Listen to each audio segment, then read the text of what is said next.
Please like, share and subscribe this channel.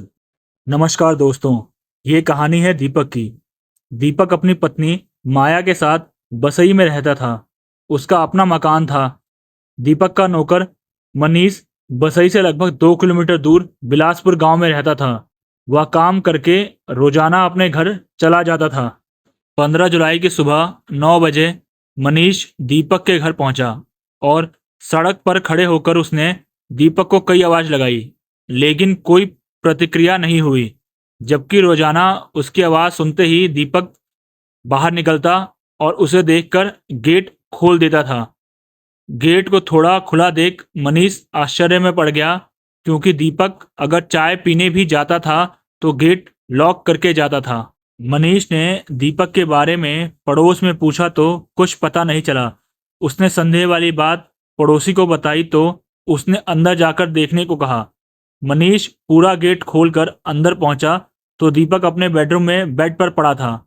उसे उस हालत में देखकर ही लग रहा था कि वह जीवित नहीं है। मनीष ने इस मामले की सूचना पुलिस चौकी में दे दी। 15 मिनट में ही थाने के इंस्पेक्टर पुलिस टीम के साथ घटनास्थल पर पहुंच गए। पुलिस बेडरूम में पहुंची तो घर का सारा सामान बिखरा पड़ा मिला।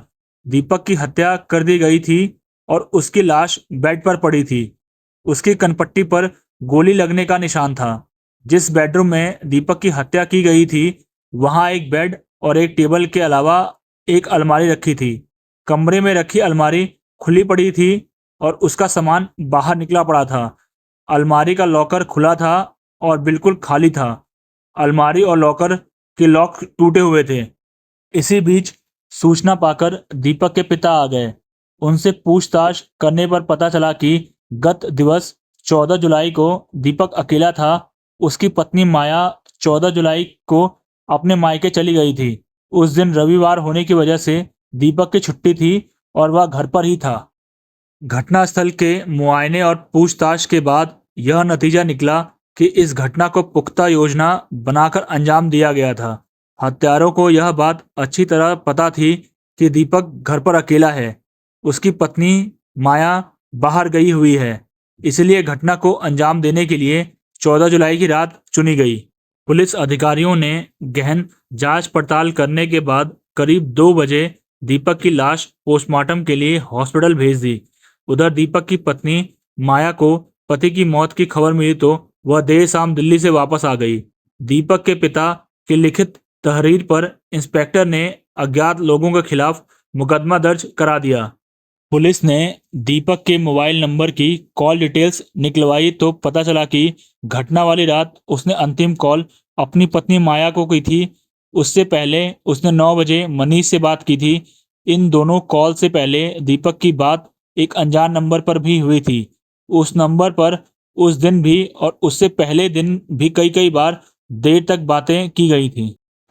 इंस्पेक्टर ने उस नंबर के बारे में मनीष से पूछताछ की तो उसने बताया कि वह नंबर आयशा का था। मनीष उसके बारे में इसलिए जानता था क्योंकि दीपक ने उसे भेजकर कई बार आयशा का मोबाइल रिचार्ज कराया था। इससे पुलिस को यह मामला अवैध संबंधों का लगा। पुलिस ने आयशा के घर पर गिरफ्तारी के लिए दबिश दी, लेकिन वह नहीं मिली। पता चला कि वह 1 जुलाई को अपने प्रेमी रमेश के साथ भाग गई थी। रमेश पड़ोस के गांव का रहने वाला था। रमेश और आयशा का एक साथ भागना और आयशा का दीपक से बराबर बात करना इस बात की ओर इशारा करता था कि संभवतः उन दोनों ने ही मिलकर दीपक की हत्या करके लूट को अंजाम दिया था। पुलिस ने उन्हें शीघ्र गिरफ्तार करने के लिए मुखबिरों को काम पर लगा दिया। 19 जुलाई की शाम को एक मुखबिर से पुलिस को सूचना मिली कि आयशा अपने प्रेमी रमेश के साथ बसई मार्केट पर खड़ी है। यह खबर मिलते ही उन्होंने तुरंत वहां जाकर दोनों को गिरफ्तार कर लिया। दोनों को थाने लाकर कड़ाई से पूछताछ की गई तो उन्होंने सारा सच उगल दिया। आयशा ने बताया कि वह अपने ननिहाल जाती रहती थी। एक दिन वहीं पर उसकी मुलाकात रमेश से हुई। रमेश का आयशा की ननिहाल में आना जाना था। आयशा के ननिहाल में रहते रमेश का आना जाना बढ़ गया था। जब भी वह आता उसकी नज़रें आयशा पर ही टिकी रहती। आयशा भी रमेश के दिल की बात बखूबी समझती थी। मोहब्बत का बीज जब दोनों ओर अंकुरित हो जाए तो एक दूसरे के करीब आने में वक्त नहीं लगता। धीरे धीरे आयशा रमेश से खुलती चली गई। वक्त के साथ दोनों ने अपने अपने प्यार का इजहार कर लिया। रमेश और आयशा जहां प्यार के रास्ते पर बेफिक्र होकर तेजी से आगे बढ़ रहे थे, वहीं उन दोनों के प्यार की बात गांव वालों से छिपी ना रह सकी। जल्द ही इस बारे में दोनों के घर वालों को भी पता चल गया। रमेश और आयशा प्यार के किस्से सुन सुनकर दोनों के परिजन तंग आ गए थे। इसी के मद्देनजर रमेश के घर वालों ने उसका रिश्ता तय कर दिया। वहीं आयशा के पिता ने भी बेटी की शादी पक्की कर दी। इससे आयशा को अपने अरमान और ख्वाब बिखरते नजर आए। वह रमेश पर गांव छोड़कर भागने का दबाव बनाने लगी, लेकिन रमेश इसके लिए तैयार नहीं था। इस पर आयशा ने उसे बलात्कार के आरोप में जेल भिजवाने की धमकी दी, तो उसे आयशा की बात माननी पड़ी। 3 जुलाई को आयशा की शादी होनी थी, लेकिन उससे पहले ही 1 जुलाई को वह रमेश के साथ गांव से भाग गई। रमेश आयशा को लेकर अपने चाचा के घर जा पहुंचा। वहीं पर दोनों ने विवाह कर लिया, लेकिन विवाह के बाद की जिंदगी की अच्छी शुरुआत के लिए पैसों की जरूरत थी। आयशा ने इसके लिए पहले से ही एक योजना बना रखी थी। उसने अपनी योजना रमेश को बताई तो उसे आयशा की योजना अच्छी लगी। उसने आयशा से वादा किया कि वह इस योजना में उसका हर तरह से साथ निभाएगा। आयशा की दूर के रिश्ते की एक मौसी थी, जो दीपक से मिलने अक्सर आती रहती थी। एक बार आयशा भी अपनी मौसी के साथ दीपक के घर गई।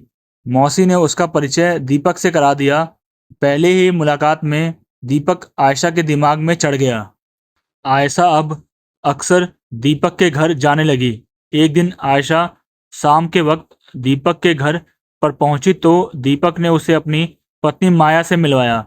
बेडरूम में बिठाकर उसने माया से अपनी ज्वेलरी आयशा को दिखाने को कहा, जो उसने हाल ही में बनवाई थी।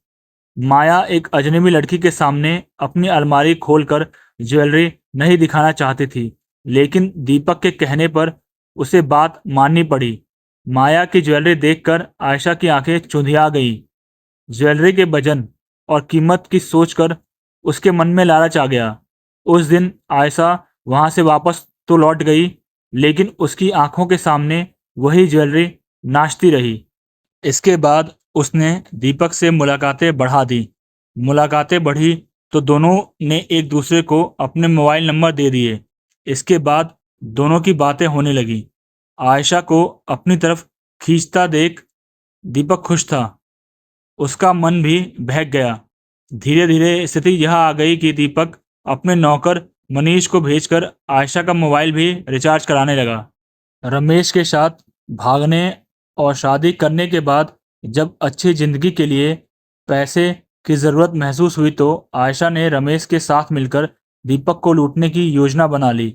इसके लिए वह दीपक से खुलकर प्रेम भरी बातें करने लगी। एक साथ तन्हा समय बिताने की बात हुई तो दीपक ने मौके की तलाश शुरू कर दी। दीपक की पत्नी माया को अपने भाई की शादी में मायके जाना था। दीपक को आयशा से एकांत में मिलने के लिए यह सही मौका लगा। इसके लिए उसे ऐसा इंतजाम करना था कि उसे माया के साथ ना जाना पड़े। इसके लिए उसने काम का बहाना बनाकर माया को अकेले जाने के लिए मना लिया। 14 जुलाई को माया अपने मायके चली गई। पत्नी को भेजने के बाद दीपक ने फोन करके आयशा को रात को मिलने के लिए बुला लिया। रात को आयशा रमेश के साथ दीपक के घर के लिए चल दी। वह दीपक के मकान से कुछ दूरी पर अकेले ही दीपक के घर की तरफ चल दी। रमेश वहीं मार्केट में घूमने लगा। आयशा दीपक के घर पहुंची तो दीपक ने खुद आकर गेट खोला और उसे अपने साथ बेडरूम में ले गया।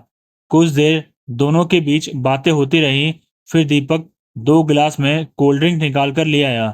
इसी बीच दीपक वॉशरूम में चला गया। आयशा ने मौके का फायदा उठाकर अपने पर्स में रखी नींद की गोली निकाली और दीपक के गिलास में डालकर मिला दिया। जब दीपक वॉशरूम से वापस आया तो आयशा ने एक गिलास उसे देकर दूसरा गिलास अपने होठों से लगा दिया और सिप करने लगी। कुछ देर बाद दीपक बेहोश होकर बेड पर लुढ़क गया। दीपक के बेहोश होते ही आयशा ने रमेश को फोन करके आने को कह दिया। लगभग रात को 12 बजे रमेश आया तो आयशा उसे अंदर ले गई।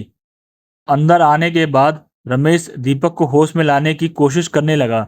वह होश में आया तो रमेश ने अलमारी की चाबी मांगी तो दीपक ने देने से इनकार कर दिया। इस पर रमेश को गुस्सा आ गया। उसने दीपक की कनपट्टी पर बंदूक की नाल रखकर गोली मार दी, जिससे दीपक की मौत हो गई। दीपक को मौत के घाट उतारकर रमेश और आयशा ने अलमारी का लॉक तोड़ा और उसके अंदर बनी छोटी तिजोरी का लॉक भी तोड़कर उसमें रखी ज्वेलरी और लगभग 50,000 रुपये निकाल लिए। यह सब करते करते रात के 2 बज गए। काम हो गया तो दोनों वहां से निकल गए। वहां से बाहर निकलकर दोनों रमेश की बुआ के घर कुछ दिन रुके। उसके बाद 19 जुलाई को उनका मार्केट से भाग निकलने का प्लान था। वे मार्केट आकर खड़े ही हुए थे कि थाने के इंस्पेक्टर ने अपनी पुलिस टीम के साथ वहां पहुंचकर उन्हें गिरफ्तार कर लिया। Thanks for watching.